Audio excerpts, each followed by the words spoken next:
Namaste. This is Yoga Therapy Podcast, and I'm your host, Shira, yoga teacher, yoga therapist, and Ayurvedic wellness educator.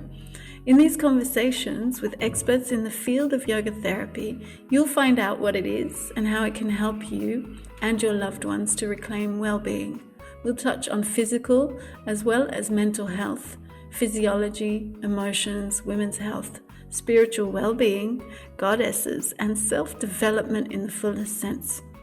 Listening to another story can change ours, so thank you for showing up, and let's begin this journey together.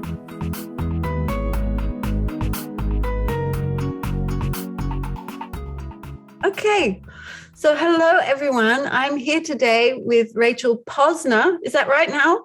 Posner. Posner, you see? Okay, Posner.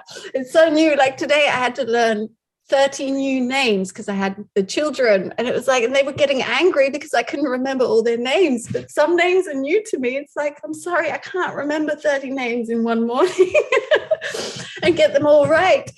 Okay, so Rachel Posner is a certified yoga therapist. She has a master's in counselling, and she's a mindfulness coach. And the reason we got chatting was because, so she's not normally on the Facebook yoga therapist group, and nor am I very much. I just check in sometimes.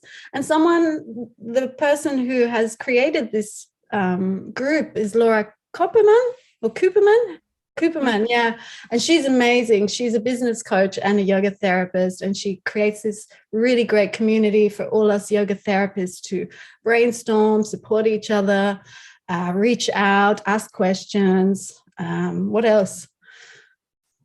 Sort of everything. Any question we could possibly have, we can post. Yeah. And it creates a really good back and forth in the community. Yeah. So it really helps us to support our clients as well.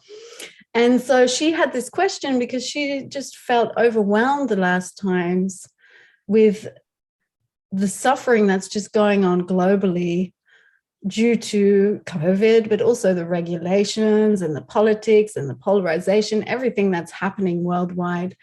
And her question was, what is your go-to? What can we do in the face of this much suffering and trauma, basically, and how can we support ourselves, but also our community? And then Rachel had reached out with saying that community is one of the most important things and not feeling alone. So then we got connected somehow because I wanted to speak about this on the podcast because I also feel that there's a lot of suffering for everyone, also job-wise, and yeah. So this is why Rachel and me are going to have this conversation. We don't exactly know how it's going to go because I haven't prepared any questions. But welcome, Rachel, and thank you for being here. Thank you for taking the time to talk. For having me. I'm really happy to be here. Yeah, great. So Tell us, we'll start with the same trajectory as normal. Tell us your yoga story and how it evolved into yoga therapy, or maybe it was that already from the beginning. My yoga story. Let's see. I was always drawn to yoga. I've been doing yoga for 30 years, probably.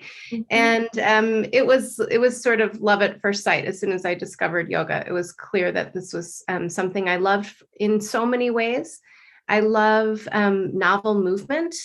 Mm-hmm. I'm kind of a movement person. I grew up doing gymnastics and dance, and I'm not so much a big exercise person, not to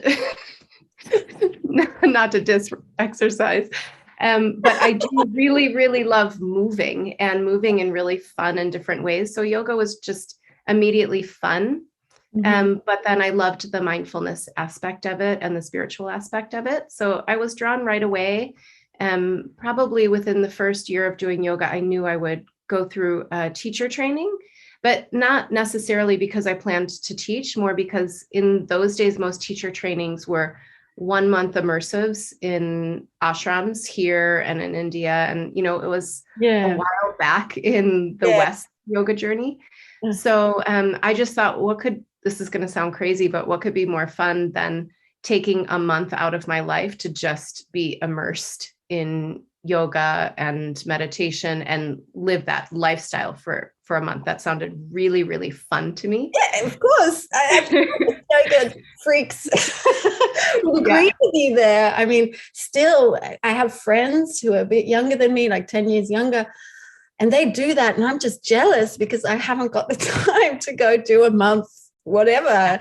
And they say, oh, it's such hard work. There's so much to learn. I'm just like drooling. Yeah. So, but by the time I got around to doing that immersion, I was already getting a master's in counseling and really aware of the lack of the conversation with the body in traditional counseling. And so I immediately knew as I was getting my master's that I was going to have to get additional training, that I wasn't so interested in being a traditional talk therapist, and that I wanted to work with the body in the practice of therapy. Mm-hmm. So I just started researching different body-centered kind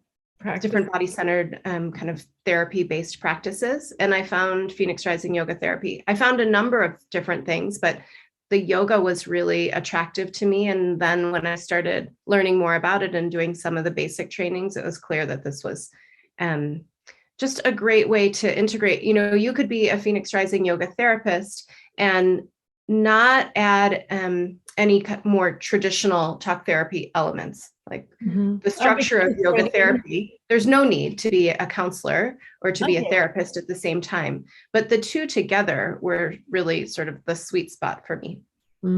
So that's how I wound up becoming a yoga therapist. That was in 2002 that I finished that certification, and I've been practicing ever since. Yeah. Along with lots of other things that have gotten thrown into the mix, but that's always been a thread, even when I've been a school therapist, a school counselor for a while. And, you know, I've done a number of different things, but yoga therapy has always been a thread in what I've offered. Mm-hmm. And if you were doing things at the school, would you kind of help the kids find their breath or internalize in some way to give them agency? Yeah.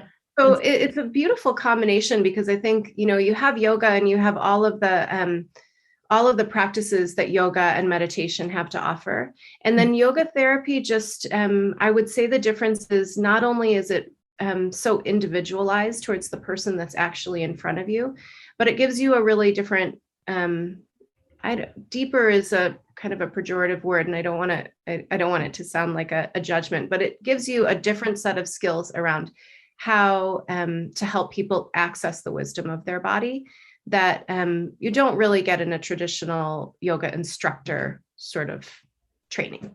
Mm-hmm. So yes, it definitely deepened anything that I've been offering, whether it's traditional yoga or counseling, or I've also have offered nature-based retreats. Whatever I'm doing, the yoga therapy is always sort of underlying and supporting it. Also to choose, I imagine, to choose what kind of direction you want to take a person, because you're looking as a therapist, yoga therapist, at these different levels of being. Mm-hmm. Yeah. And you have all of these tools, but I think the yoga therapy training in particular helps you to help the client or student understand what tool would be most helpful. Like, I have a million tools, but I'm not a mind reader. Mm-hmm. The most important thing is for the student to understand what tool resonates. Yeah. So I think the yoga therapy training really helps you to bring that out for the student, so they're the ones deciding that, not you. Yeah.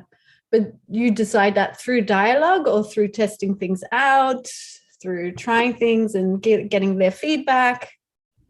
In a number of different ways. So on one hand, I'd say all of the above. I tend to be I talk a little bit more at the beginning than most yoga therapists might. So at the beginning, what I'm doing might feel a little bit more like therapy, like talk therapy, but I'm quickly going to start to notice what's happening posturally in terms of their gestures, their tone. And then we're always going to move fairly quickly into some settling in. So whether that's a body scan, whether it's noticing what's happening in the layers of their body, I'm always going to move from that sort of cognitive experience into a more meditative experience, because I think people just get a different set of information. Both are important. But I want the information both sort of off the cuff, like cognitively what's happening. And then I want to settle in and get the information around what are you noticing in your body? So oftentimes I'll say, what's the impression of that conversation? What impression is that left behind? What are you noticing in your belly? What are you noticing in your shoulder? So the conversation really moves into asking different parts of the body what's happening. And then through that conversation, sometimes there are tools that arise, sometimes but depends on the situation. In a more traditional yoga therapy session, I often don't even really offer tools. Like the body is responding in a way that gives them all the information they need. If I'm in a more teachy situation, there might be a little bit more psychoed. I might be moving them into mindfulness practices that I'm guiding. But in a really sort of traditional yoga therapy session, which I offer, I don't have to come up with anything. Their bodies come up with all that's needed.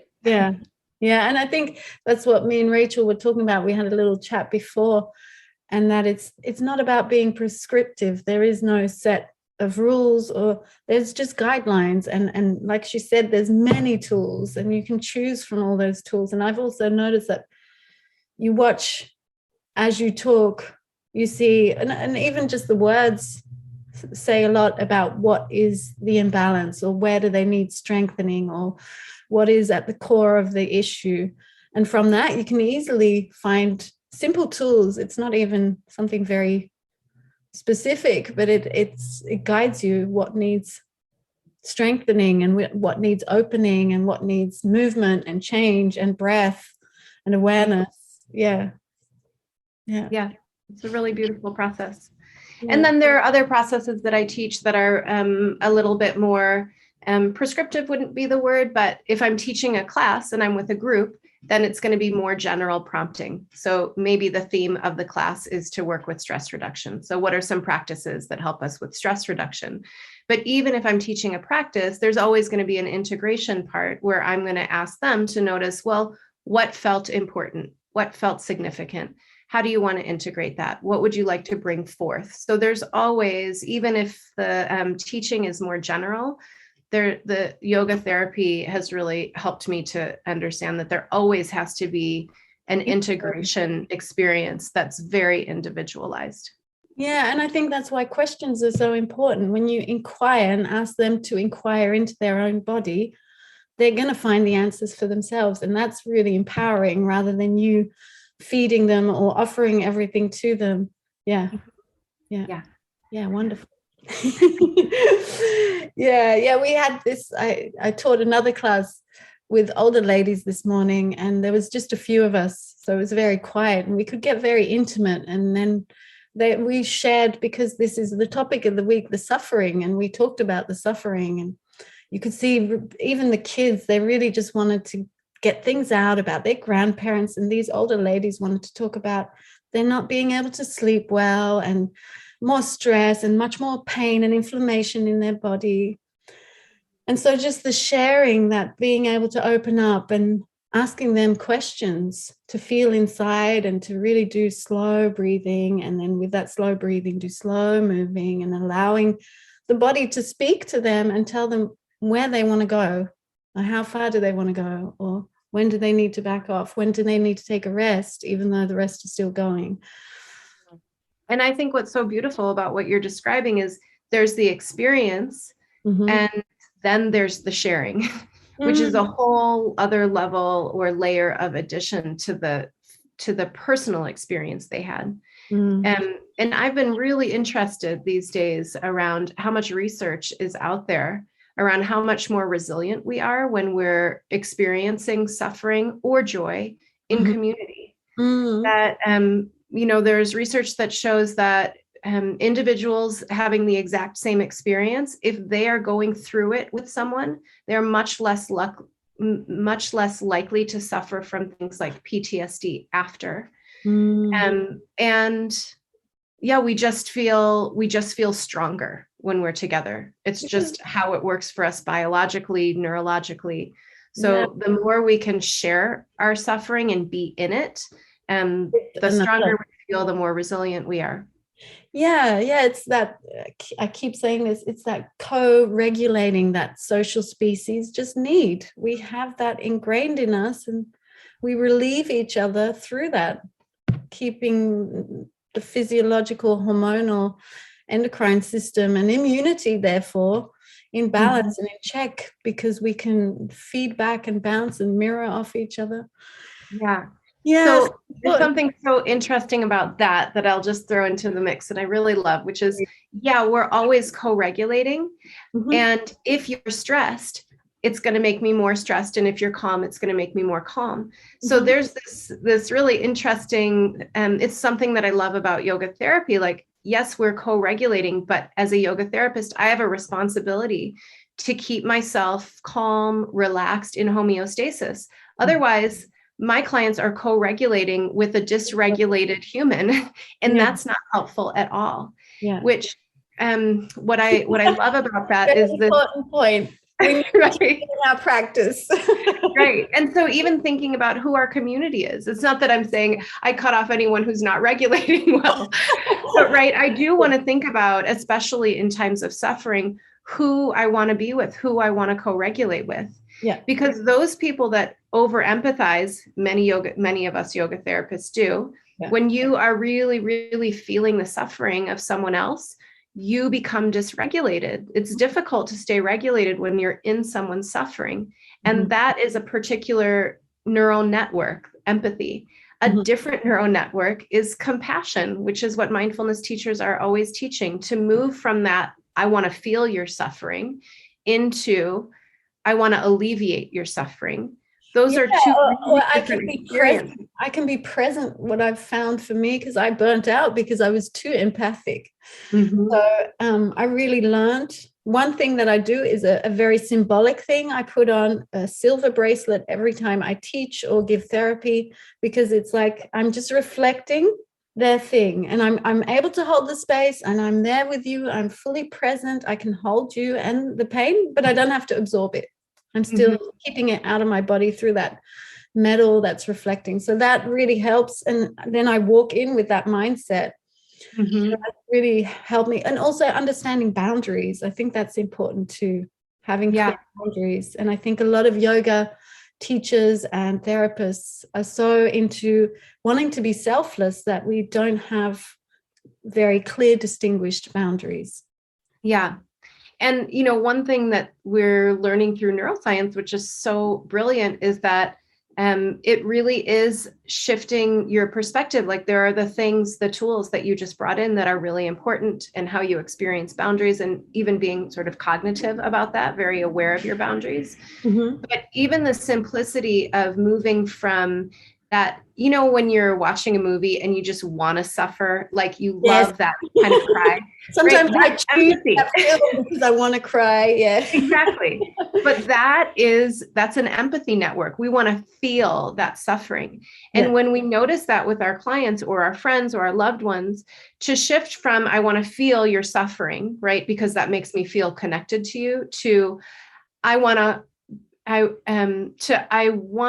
you to feel my deep love, right? So it's like a shifting from let's feel suffering to let's feel love. So I'm still there. I'm not trying to put on rose-colored glasses and pretend that there's not suffering, but my internal experience is, I deeply want to alleviate your suffering. Not that I'm responsible for it. I deeply want you to feel connected. I want you to feel health. Like, when I'm sending that feeling of, I want what's best, that's really, really different, and turns on a different network in your brain than, I'm going to feel your suffering. And there is a pull that we have to empathize. We have that. It gains us understanding, but we want to move from that understanding and empathy right into the compassion network as quickly as possible, especially if we're in helping fields where we're holding a lot of suffering. Like, we're just like taking empathy and then moving right over to the compassion. And then we can stay regulated, and then we can help with the whole piece about co-regulation and their nervous system and all of that. But it's not so helpful to co-regulate with someone who's suffering with you. No, exactly. No. And it doesn't help them. Like that's a big piece. It's not just for our own sanity and burnout and all of those things. They will be in a more healing space when we are regulated. Yeah, of course. Yeah. And how important then do you think that emotional literacy and awareness of yourself as a practitioner is to this? Very, very. I mean, I think it's the old, you have to do the work that you're asking people to do. Yeah, you have to be at least a few steps ahead, I think, not just I mean, I think we're all human and we're all suffering, whether we're yoga therapists or not. But I think it's important to for me to always be doing my own work, to always be growing as I'm offering. Yeah. And I know you've written this book, so I'm curious. I know you're interviewing me, but can you say more about that question? No, please. I talk about it too much on the podcast. Okay. I don't want to self-promote too much, but I just do want to say, because I'm very excited. I had like the fear. I put the book into the drawer for about 3 months, 4 months, and I haven't touched it for all that time, because I know that the next step, because I'm not going the traditional route, I'm doing the self-publishing route, is a lot more work. And it's work in areas that I'm not so experienced or professional in, or what do you call that? Experienced, confident in. So I've been putting it off. And then I just thought, okay, I found this book secondhand called Do It Scared. And she's talking about all the things that I do, the procrastinating and the fear and wanting to get it all so perfect, the perfectionism. And I was like, she's right. And I just called out to some friends that I remember from a long time ago who are designers for the book.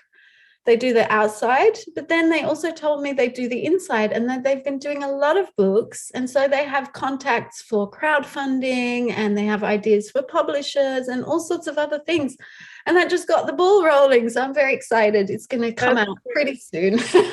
That's wonderful. Yeah, so I'm very happy. That's been a relief. So that was, since I saw you, I've started that ball.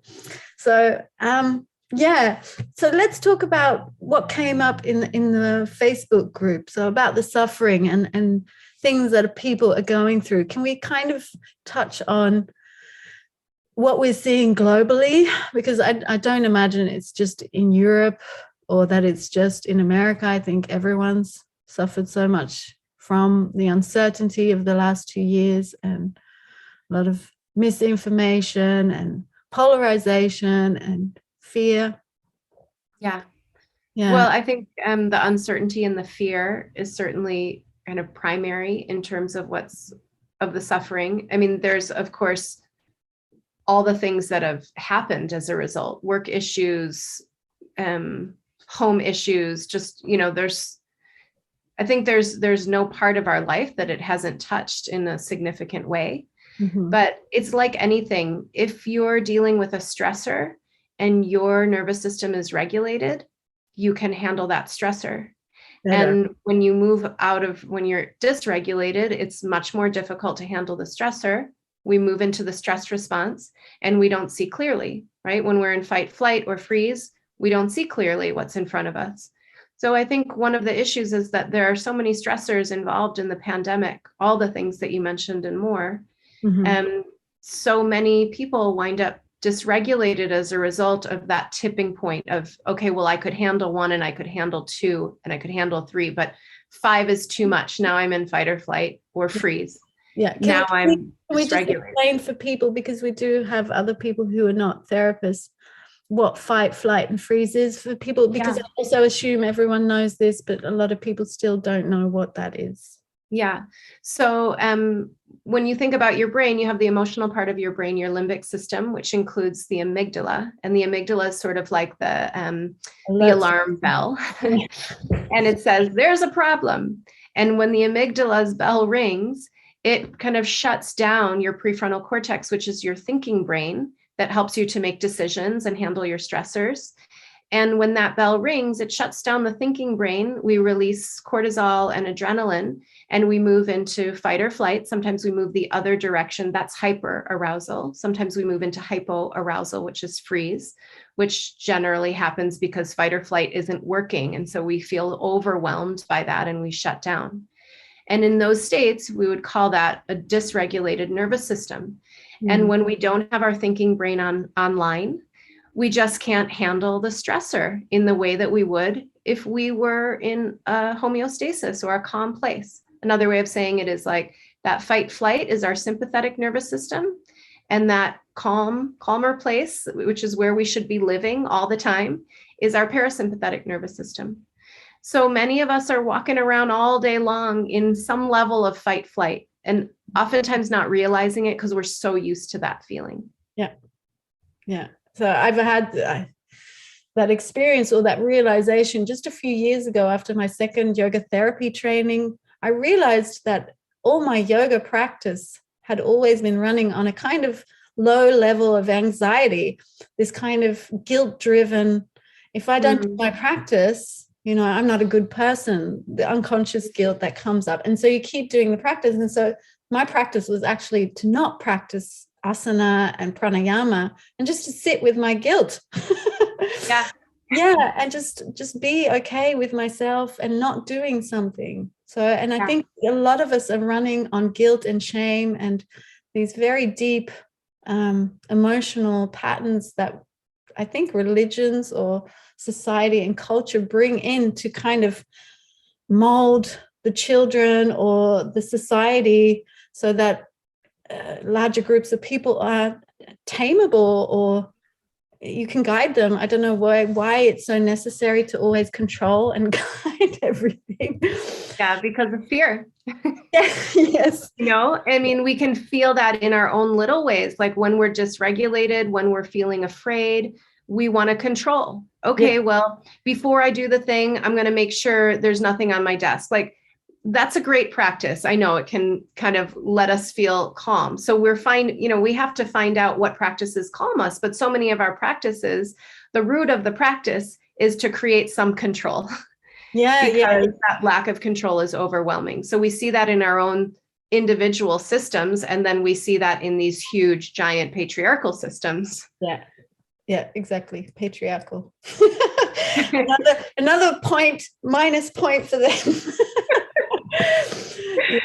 And that's kind of what's part of the book as well, is like, even in yoga tradition, there is a very deep thread of patriarchy in there.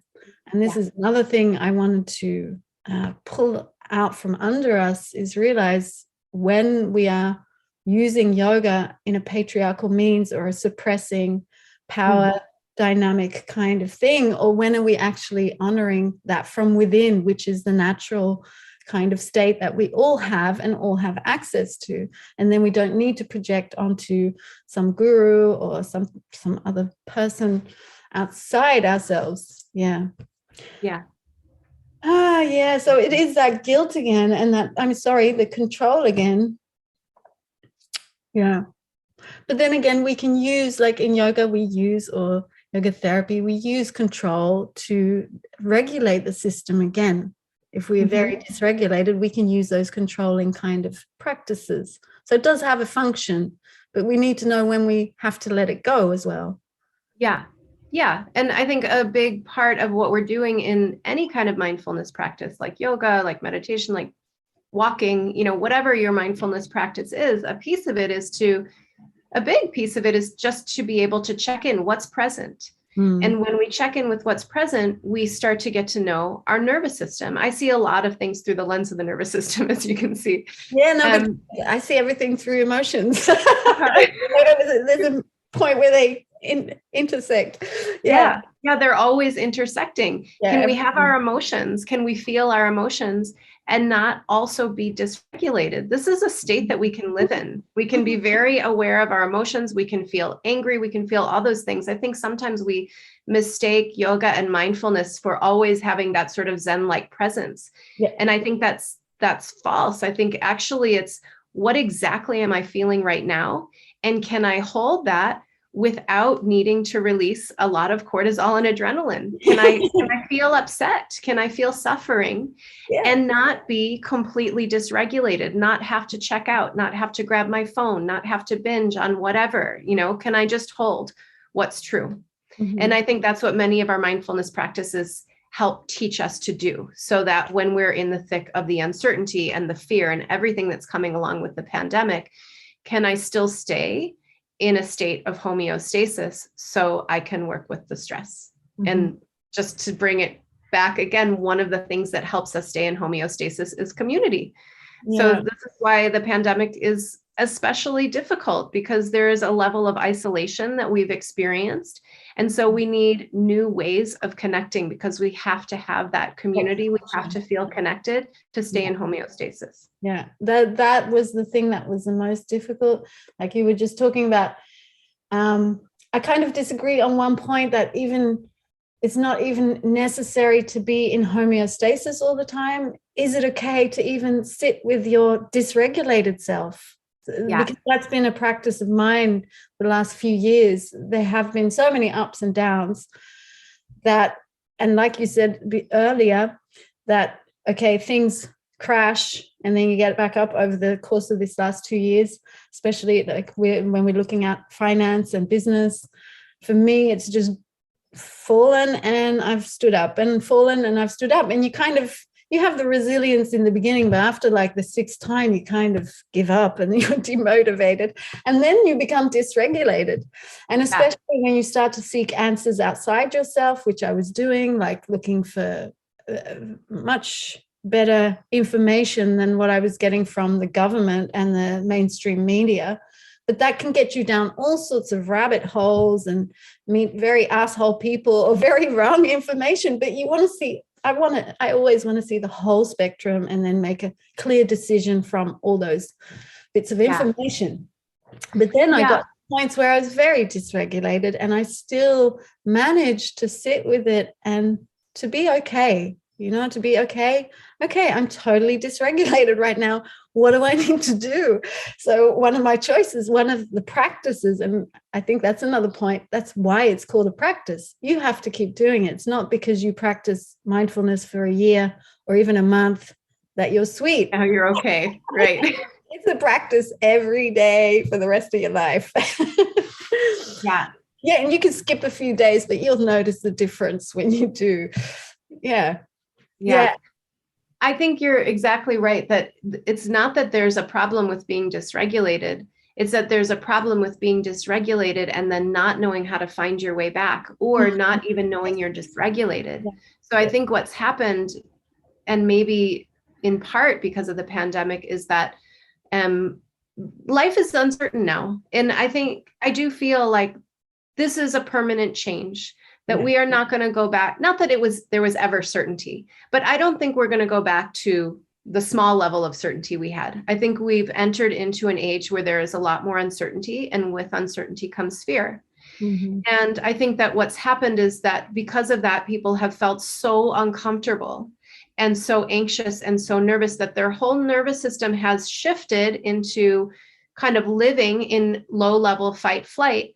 Yeah. And that now feels normal, so that we're no longer necessarily aware that we're dysregulated. And that has a host of long-term health consequences. Yeah. So yes, we can of course get dysregulated, but we have to be able to notice it, find our way back. Mm. Yeah. Yeah.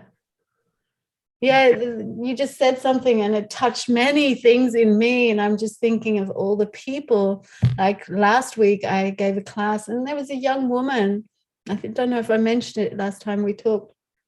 She was only 22 and she just had a panic attack at the end of the yoga class because she could actually feel inside what was going on. Mm-hmm. She was lying down in Shavasana, and that was a scary place for her to be at that moment. Mm-hmm. I didn't realize, because she was so much enjoying the class and she was giving it her all. She's a very sensitive person, very joyous and young at the same time in her mind. And then all of a sudden it overwhelmed her. And it's just so sad to see. And all of us were sitting around her and hugging her and holding hands and helping her breathe. And then all of us were sitting in tears, compassion for each other and for just the state of the world. And yes, like you say, we are not going back to what it was ever. and yeah, that's a hard thing to see, because I think we all kind of had this hopeful feeling with democracy and more liberalism that we were heading to a good place as humans. But the COVID has also mounted a lot of negative things that we're seeing that we knew when we're talking about climate change and politics. Mm-hmm. But I think we had the general illusion that we were on a better trajectory. And this is kind of a big slap in the face on many levels. Yeah. And I think that's what's so scary. And I think a lot of people know it unconsciously or knew it beforehand, and they're still not quite ready to face it because we don't know where we're going to go. We have no idea. Yeah. And I would add just a little bit of a hopeful spin as well. No. I mean, I agree with everything that you just said. And I also think that a piece of where we are right now is that fear is used for control. And so we are not as aware of how much is shifting. So there are so many ways in which we're safer today than we've ever been, which is amazing, right? In the state that our cultures are living in right now, we would not think that. Our children don't think that. My children think that things are definitely going downhill. But in so many ways, you can point to so many aspects of society where we are safer, happier, more comfortable. There are a million ways where we're actually continuing to make improvements. But what we see and what's reported on and what we're kind of filtering is really mostly just all the negativity and the fear. And that's very confusing. It's difficult to be hopeful when we are not getting the reports of hope. But they're there. You know, I dig around for them and I look for them. And so I still do have a feeling of, there's a beautiful book that I love by Rebecca Sonnet called Hope in the Dark. And she just writes so beautifully. She's an environmental activist, but she really writes so beautifully about sort of the ripples and the repercussions of what we see when we look with perspective, when we take that broader view that we can only get when we're in our parasympathetic nervous system. So I am hopeful, even as I am afraid and concerned. I am hopeful too, because I just know that the beautiful thing that I've also seen through this whole shift is how motivated people are also to find answers and to mount the truth and to keep pushing for what's right for all of us, not just a few of us or a greater majority of us, but for everyone. And that is also missing from the mainstream media, those good conversations and those people who keep seeking new ways to connect and to create community. But I think the best thing for me has been to move myself out of that fear, because I was in a very fearful place not long ago, just a few weeks ago, because I was going down all those rabbit holes because I wanted to get to the end of those tunnels, and they just go on and on. But then I started just reading up on everything I don't know. Like, for example, the World Economic Forum. I don't know anything about them, and that's why they frighten me. So I started reading up about them. I mean, they're not harmless, but they're not that powerful either. They have a lot of partners, and they have some crazy ideas. And I think the biggest drawback will be that they are so focused on intelligence and efficiency. But what the whole website and their whole vision misses is empathy and emotion and connection, like the deep human connection, not connection through internet, which is very superficial. And I'm like, I know at the depths of life and every human being, we all seek that deep, meaningful connection, and we all seek to be bound to each other in some emotional form, because that is our essence. Like, there's been those horrible research studies in the 40s where they took children from orphanages, babies, infants. I don't know, have you heard of this? You must have read this. Yes. And so I'm just saying this to the audience. They take these children away, they feed them, they clean them, they give them everything they need in an efficient kind of way, but there is no emotional contact, there is no eye contact, there is no physical affection or love. And most of these children died within months. And even when they stopped, they realized this was very detrimental and going wrong very quickly. They stopped it. There were still babies, infants dying after it had stopped. So this is how important that human connection is. And I think that's another thing that frightens people at this moment. We can't comprehend not having that, but in some way, thanks to devices, we have kind of taken that path ourselves unconsciously. Yeah. Yeah. And yeah, we do need to find that community again and create these beautiful sparks of people coming together for meaningful purposes, which is each other. Yeah. Yeah. Yeah.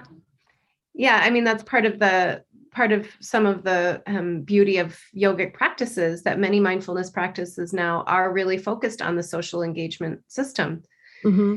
So you're right. Everything that you're saying, of course, you're right intuitively. Anyone listening would say, of course, that's correct. But now we also have neuroscience that sort of shows how that is correct and why that is correct, and helps us to zero in on some practices that can help us with that when we are not around as many people.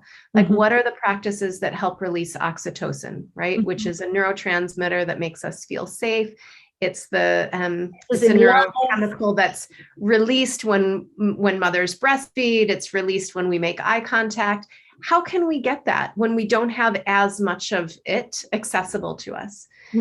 How can we really focus on the relationships that we do have access to? So even if our communities have shrunk a little bit, even if some of us are in bubbles, some smaller than others, we still have our bubble, hopefully. I know there are some people that are completely isolated, but most of us have at least a few people that we can be with, and some of us much more, depending on the country we're in, depending on, what our sort of cultural norms are around the pandemic.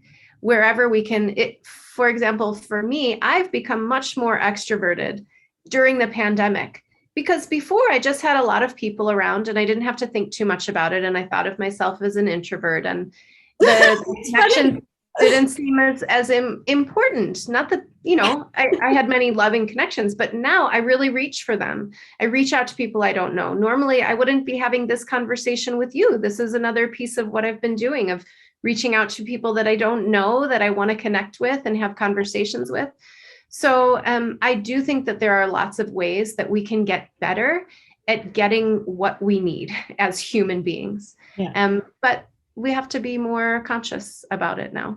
Yeah. No, that's totally right. COVID for me has also brought out seeing the beauty of just people. People are actually seeking more of that connection on even very minuscule ways. And we look at each other in the eye and we light up. Whereas before, people were still in a rush. But now it's like, oh, we're thankful for every little connection we get. So I think it's bringing up a lot of important things, like having these conversations too, and being able to have these conversations just with my students and older ladies and people in the supermarket. It's making us dig deeper, which is good. Which is only good. Yeah. And, growth is uncomfortable. That's just the truth. Growth is uncomfortable. Yes. Like, it just is. Yeah. We're always on, that's what, in Phoenix Rising, one of the primary foundations of that particular school of yoga therapy is looking for the edge, right? And the edge is another way of saying your window of tolerance, right? So you want to stay in that window of tolerance where you're not getting dysregulated, but you want to get right to the edge of it where it's starting to feel a little uncomfortable. Otherwise, you're kind of bored. So that's where the growth is. And, again, I don't want to put on rose-colored glasses. I feel the sufferings personally. Yeah. But I also recognize that there are some wonderful things happening, and we are growing in ways that we couldn't have grown. We are becoming more adaptable. I see my children who absolutely are suffering in the pandemic, but are also growing in such huge ways that it's a bit mind-blowing to see how children are responding. But how incredible humans are, you know? Yeah, we're just so incredible. And this is one thing I want to tell listeners. I read a book called Nurturing Our Humanity. It's all about the study of human life over the last 20,000 years. And it's only the last 5,000 years that humans have been aggressive, but it's only 1% of the population each time. It's such a small percent, and we've just gotten this wrong idea. We are actually very caring and loving, and most of us, the biggest population part is good and loving and caring. And I think that's one thing we just need to remind ourselves every day of. Yeah. If you watched the news in America, you would assume that 50% of people were uncaring. And whoever you are, you think the other 50% are uncaring, you know, depending on where you sort of lie on the spectrum. Yeah. And it's horrible. Of course, I don't believe that that's true, but that's the perception. Yeah. But in Europe, we used to laugh at America for being, we'd say, oh, poor Americans, why would you even live there because of this? But now they've been doing it here too on the mainstream media. And it's shocking, you know, people haven't expected it. So it's quite like, why is this happening? Or that they just believe it's true that people are assholes when they're not. Yeah. So do you want to tell us about a practice, for example, for oxytocin? Do you have one off the cuff that we can do together? I do. I actually have a kind of fun. I have a kind of fun practice that might feel a little bit like that's a little too weird. Specific, not even weird, because you would think after this conversation we would do like a loving kindness practice, something very soft, but there's so many out there, and I like this practice because not everybody is doing it, and it is that like, okay, this is what you can do to send a message to your brain that you're safe. Because so often when we feel unsafe, you look around, we are safe, but we don't feel safe. So how do we send this message to our brain that we're safe so that we can stay regulated and handle the stressors? Because the stressors aren't going anywhere. So this is a practice to help you do that. And it also involves oxytocin. So I'll kind of talk a little bit about the science as we move through it. Okay. And I'll just mute myself like this. You have the stage. So if you haven't already, just come into a comfortable seat. And that doesn't mean you have to sit straight up. You don't have to look like a Buddhist monk. You can be relaxed in your chair. As we start the practice, you'll know if you need to move just a little bit. So get as comfy as you can. And start to notice your seat. So just feel your seat on your chair, on the floor, on your pillow, wherever you are. And see if you can feel the physical sensation of yourself sitting on that chair. So when we feel sensations, we turn on both our kind of body emotional brain and our thinking brain, because there's the feeling and then there's the naming. So I feel the sensation, and then inside my tendency is to say, oh, I feel my sit bones, or I feel a little bit of pressure. And that description is helping us to stay with both the present moment physical sensation as well as our thinking brain. And our thinking brain also helps us to connect. So it's not just the logical brain, it's the part of our brain that connects, that feels love, that feels joy. So there's an emotional quality to that part of the brain as well. So you're starting just by noticing your seat. And then move to the breath. And if you're feeling the breath way up in the chest, see if you can drop it down towards the belly. If it's helpful, you could rest a hand on your belly and just feel your belly gently pressing into your hand as you breathe in and emptying out as you breathe out. So if you can feel that expansion in the belly, it means you're taking a diaphragmatic breath. And when you take a diaphragmatic breath, you send a message to your brain that you're safe. And so you stay in homeostasis. When you take a long exhale, at least as long as the inhale, but it can be longer if that's comfortable, that also sends that safety message.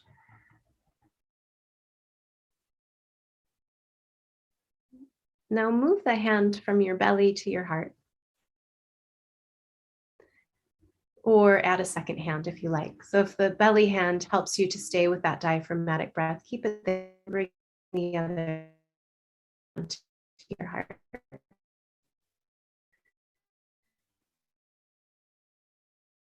The simplicity and release of care, of connection, of love, simplicity of a hand on the heart or a hand on your cheek. Just that alone can release oxytocin.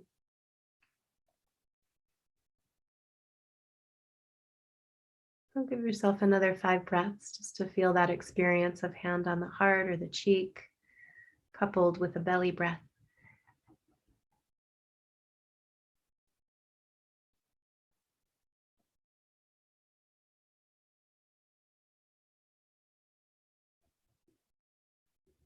If your hand's comfortable there, you can keep it there.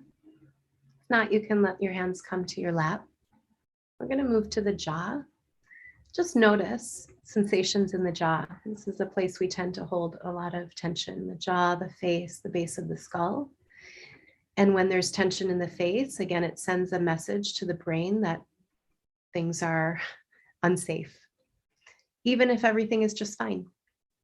So just releasing some of that habitual tension can really help the nervous system.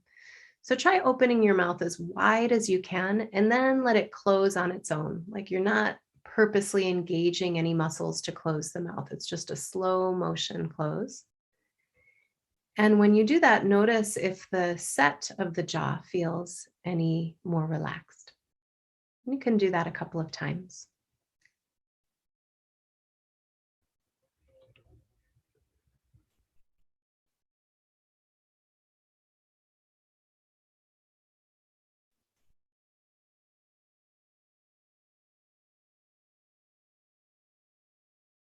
And then notice your tongue. When we're stressed or we're holding tension, usually the tip of the tongue presses up against the teeth. So just slide that back a little bit. You'll feel the back of the tongue drop away from the roof of the mouth a little bit. And notice the tilt of the lips. So a frown creates more tension, and just a slight upturn. It doesn't have to be a full smile, but just the slightest lift towards a smile relaxes the face. Now take your hands, rub them together, get them nice and warm. And then bring your fingertips just underneath the cheekbones towards the middle of your face. And you're going to slowly make little circles, giving yourself a little massage beneath the cheekbones, making your way all the way up. So you're coming to the jawline eventually. And it's normal to have a lot of sensation here. Again, we can hold a lot of habitual tension in the face. So you're just easing that tension, finding your way along the line of the cheekbones from center all the way up to the jawline. Once you make it to the jawline, you might want to rise up towards the temples or a little lower towards the chin. Just exploring, where do I hold tension in the face and where could I encourage some relaxation?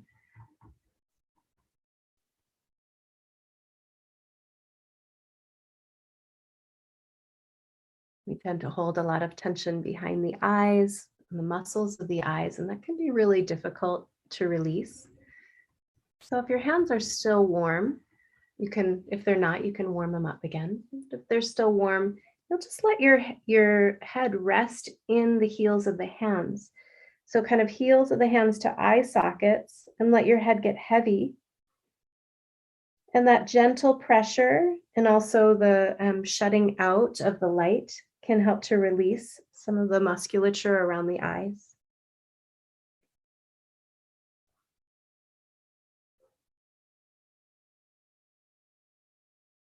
it a couple more breaths here.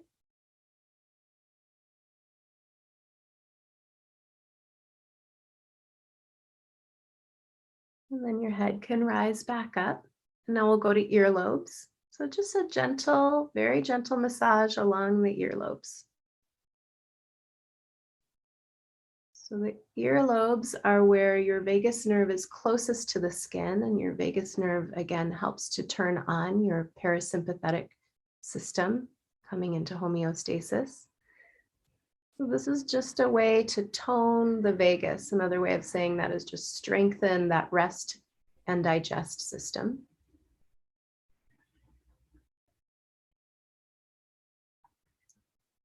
And as we come back to this release of oxytocin, I'm going to take the thumbs to the base of the skull and the fingertips to the scalp.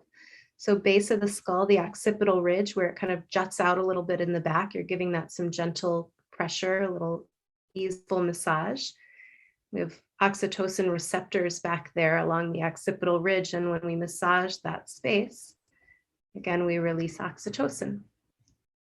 So just lots of little tricks to send a message to our brain that we're actually okay. Right now, in this moment, we're safe. And our bodies can rest into that safety. We don't have to be vigilant right now. We don't have to be on guard. We can relax a little bit.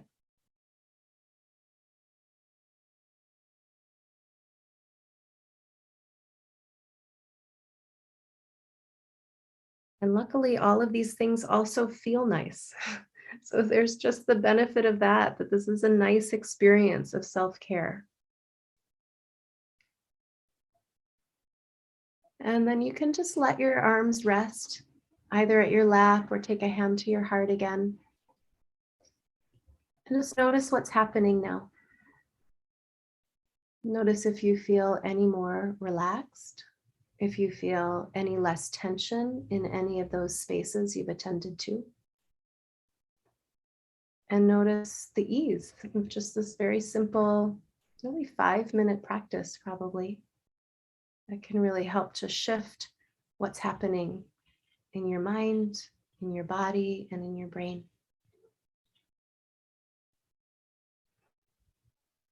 Give yourself a few more of those just easeful, relaxed belly breaths with a long exhale.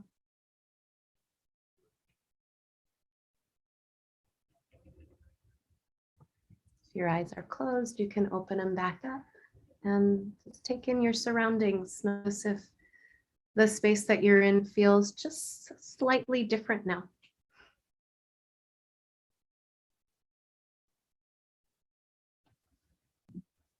Thank you, Rachel. Beautiful. And welcome. Here from my voice, I'm much calmer. It's always funny when I listen to myself while I'm editing, I hear the before and after the practice. It's like, wow. Yeah. I should have done that practice before I started the podcast. Yeah. So, yeah, I really like that it's so physical. So it reminds me a lot of the Ayurvedic kind of facial treatments that you do to massage the face. Yeah. Yeah. And Beth Spindler, she gave me a good tip to teach students that to know if you're in the rest and digest. Notice if your mouth is dry or wet. And when it's wet, you're in that rest and digest system. So it's very moist in there now. Yeah. I love the physicality of it too, because I think mindfulness practice are wonderful, but many of them are reflective, they're quiet. And if we're feeling really stressed, it can be really difficult to sit in quiet, right? Like, actually, we can wind up just ruminating the whole time. Yeah. So when we move into a body-centered practice, it gives us a place to rest our attention. I have to think about what I'm doing.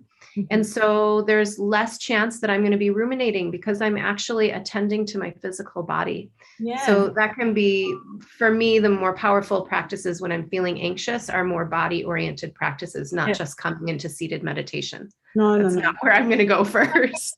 No, exactly. That's one thing I want to share. When I was in the middle of my burnout, I just, every time I meditated, I just cried because I could feel how nervous I was. I felt that nervous system just shaking and trembling within. It was horrible. Yeah. So yeah, then it's like an active practice, and maybe slowly go into slower practice. Mm-hmm. Maybe that's not It's even why most people find yoga, our yoga so great. so wonderful, and yoga over meditation. Yeah. I think sometimes it takes doing yoga for quite some time to be able to handle the discomfort of seated meditation. And eventually it doesn't have to be uncomfortable, but it's certainly very normal to feel uncomfortable in a quiet meditation. Yeah.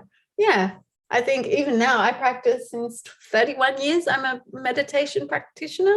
I still have days where I'm not meditating at all. I'm just sitting there thinking. Me too. It's totally normal. And if you think you're meditating, you're probably not, because you're thinking. Right. Oh, thank you, Rachel. Is there anything you want to share? Anything you felt you've left out? Your beautiful offerings, things you would like to leave listeners with? I think the thing that is important to me is to just help people individualize their practices. So the practice I just offered is one practice, and some people will love it and some people will not. There's so many practices. So I think it's really important, if you're feeling stressed and you're not finding the thing that's helping relieve your suffering, keep looking, or find a practitioner that can help. But just to recognize there's so many practices out there, and it's really important to do the practice that really works for you in the moment. And what works for you today might not work for you tomorrow, because maybe today you're having issues or having concerns about limiting self-beliefs. You're beating yourself up for something.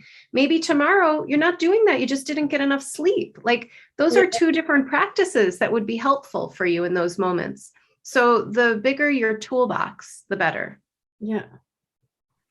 And the practice that I just offered, you can get on my website. It's a free practice. So you'll find it on the website. There's a link that I think you'll post with the podcast.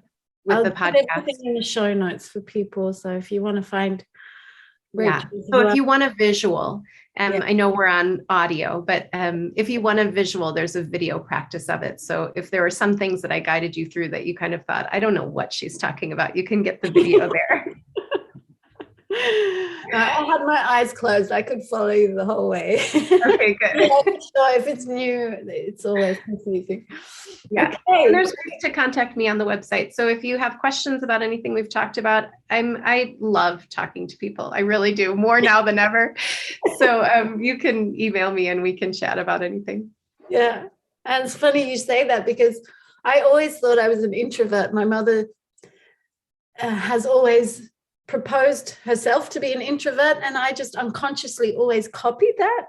And it's just a cop-out. It's a cop-out. And that's the reason I started this podcast, because I realized I actually love people and I want to be around people and I need to be. And I'm actually very extroverted. I love to talk and discover myself in communication through. Yes. Me backward too. and forward, yeah. So yeah, I had that same experience. So funny, isn't it? Uh-huh. We keep discovering ourselves, and that's again that growth thing. Yeah. And I was telling children, like, we do always a practice that we're little seeds under the earth, and that first the rain has to fall on them, and then I ask them again and again, why does the rain have to fall on them? What's going to happen once the seed gets wet? And they go, it's going to become a plant. And I was, yes, but one step before that, what has to happen before the seed can actually become a plant? And I don't want to say the word because then I've given it away. And eventually one of them will get it. Oh, it has to open. Yes, it has to break. And that's that discomfort and finding the edge you were talking about. The shell has to crack before it can become a tree. Yeah. Oh, that's such a lovely metaphor. I love that. Yeah, and then we become a forest together. So I love doing it with the kids. But today was very annoying. Don't listen. Oh, yeah. Okay. Thank you, Rachel. It's been really lovely. And if you ever want to come on again, you're most welcome. I'd love to talk again. I'd love to. This was really fun. Thanks so much for having me. I appreciate it. I loved it. I really enjoy all this. So we'll say goodbye to our listeners, to each other. Okay. Bye, everyone. Thanks everybody for listening. Yes. It's wonderful to talk to you. Bye. Bye-bye.